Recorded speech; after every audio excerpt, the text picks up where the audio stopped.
Bonjour à tous et bienvenue à suivre cette émission des Free Media RDC.info sur notre chaîne Free Media TV. Sur ce plateau, nous allons accueillir l'ex-préfet de l'Institut Kitoumaïni, actuellement au Collège Saint-Paul. Il s'appelle le préfet Marigane, on appelle le préfet Marigane, c'est lui Pascal Marigane Bichamvou. Monsieur Pascal, bonjour et bienvenue. Bonjour, journaliste. Est-ce que ça va? Ça va très bien. Oui. Aujourd'hui, nous allons parler de la situation, de la révolution citoyenne. Nous vous rappelons qu'il a à peine sorti de la prison. Ça fait au moins une année qu'il est libre et que déjà, du coup, il commence à sensibiliser la population, à sensibiliser la jeunesse. Il a vu qu'il a plus de 20 ans passés en prison. Quand il est revenu, il a vu qu'il y a plus de citoyens, peut-être qu'il y a plus de citoyens dans notre pays. Tout le monde se comporte comme des méchants. Ils détruisent les biens publics. Il n'y a plus de citoyens. Alors, il a voulu sensibiliser sur la révolution citoyenne. Monsieur Pascal, quel est le message que vous avez voulu passer par rapport à la révolution citoyenne? Merci, monsieur le journaliste, pour cette question et pour l'observation que vous venez de faire. Effectivement, j'ai eu à faire un jour une révolution armée. J'étais dans une révolution armée. Nous avons abouti à changer un système, un régime, mais en fait de compte, je trouvais que ce n'était pas ça peut-être la solution. Comme vous l'avez dit, j'ai eu à passer 20 ans en prison. Pour la petite histoire, j'étais responsable du service de sécurité. Il est arrivé vers l'année 2001 qu'on a assassiné le chef de l'État, M. Laurent Désiré Kabila, et on nous a arrêtés. Sans beaucoup de motifs, ni de raisons, ni de cela. C'est aussi notre histoire. On nous a gardés en prison. Et on venait de me libérer le 8 janvier 2021. 20 ans jour pour jour. Durant les 20 années, j'ai eu à réfléchir, à observer, puisqu'en prison, nous avons eu à rencontrer toutes les couches de la société congolaise, des grands jusqu'aux plus petits. Et tout le temps que j'ai eu à causer avec les gens, la première observation était que tout le monde est innocent. Nous étions 9600, aujourd'hui ils sont à 12 000 dans la prison centrale de Makala. Mais curieusement, quand vous y allez, c'est tout le monde qui vous dit qu'il est innocent. Et ça m'a tiqué. J'ai constaté que tout le monde dit que ça ne va pas. Les grands qui sont entrés disaient que rien n'allait. Et ils disent vrai. Les petits qui sont entrés, ils disaient rien ne va. Et ils disent vrai. Mais personne, aucune fois, n'a dit qu'il y est pour quelque chose. C'est cela qui m'a un peu tiqué et qui m'a poussé à beaucoup réfléchir sur ce qui ne va pas réellement dans notre pays. Premièrement, je suis content que tout le monde dise que ça ne va pas, que tout le monde ait au moins cette conscience de savoir que rien ne va. C'est déjà bien, que tout le monde sache qu'il y a un problème. Mais maintenant, comment allons-nous faire? J'ai constaté que l'inconscience des maires en toutes choses. C'est comme si les hommes posaient des actes dont ils ne sont pas responsables. Comme rien ne va, c'est qu'il y a quelque part quelqu'un qui fait que ça n'aille pas. Mais ce n'est toujours pas moi, ce n'est pas vous, ce n'est pas lui. Nous rejetons la responsabilité sur quelqu'un d'autre. Alors, comme j'ai eu à lire assez de petites choses aussi, j'ai trouvé que les Grecs ont bien trouvé. Quand ils ont classé la société en 3 grandes catégories, à laquelle j'ai ajouté une autre. Okay. Les Grecs nous disent que les peuples se subdivisent souvent en 3 catégories. Dont les idiots, comme première catégorie, ce n'est pas une injure, mais des personnes qui posent des actes qui ne sont pas dignes, qui ne sont pas vraiment responsables, qui ne sont pas de leur âge ni de leur rang. Quelqu'un qui pose des actes qu'on dirait bêtes. Mais donc, on veut juste savoir la révolution citoyenne, hein, qu'est-ce qui est le message que vous voulez passer par rapport à la révolution citoyenne? Effectivement, c'est là où je vais. Je vais aller rapidement.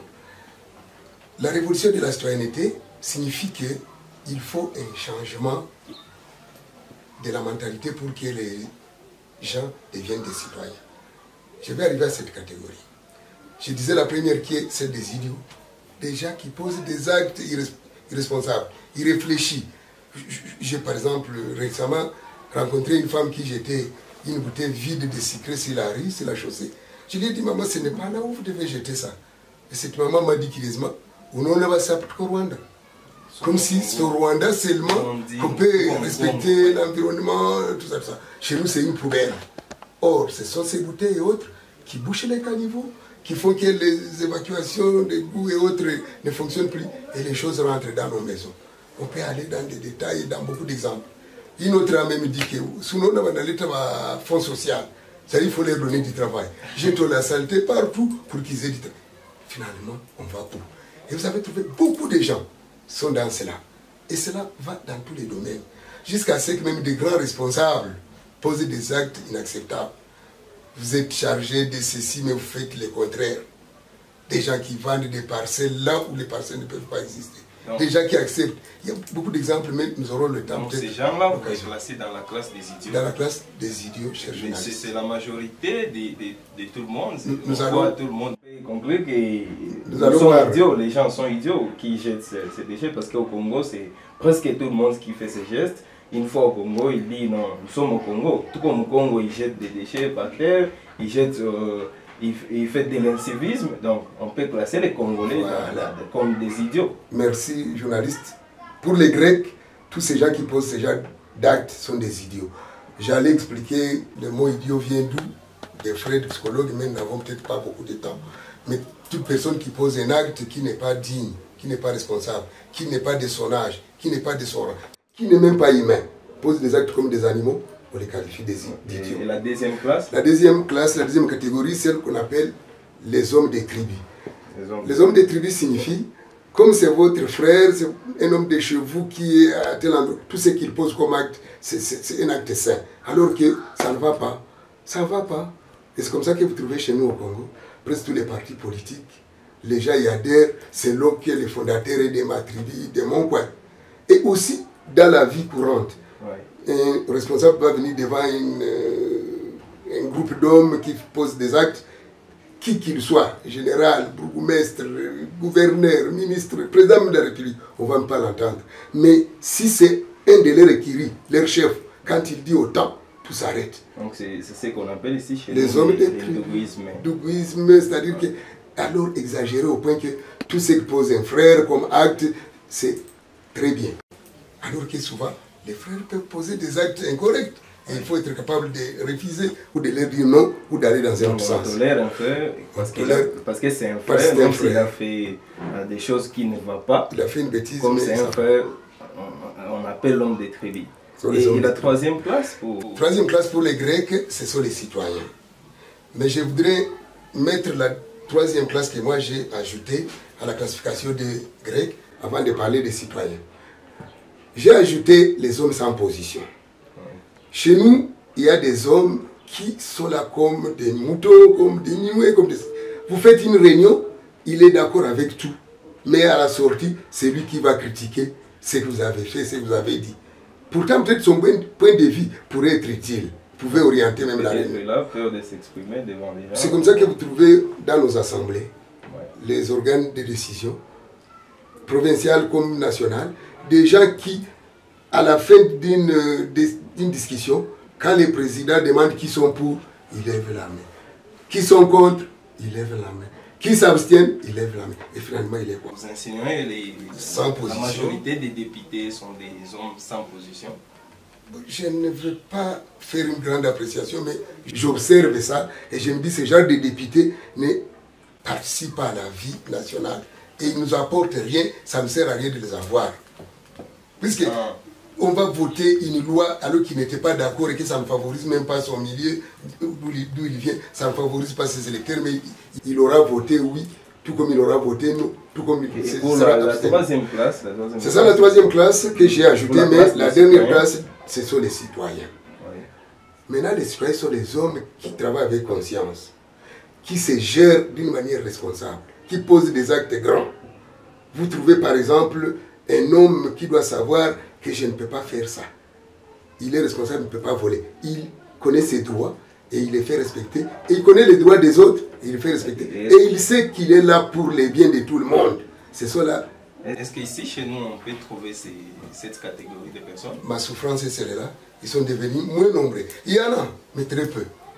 Regarde quelqu'un qui brûle un fer rouge en plein jour. Est-ce qu'à minuit, il peut s'arrêter? Non.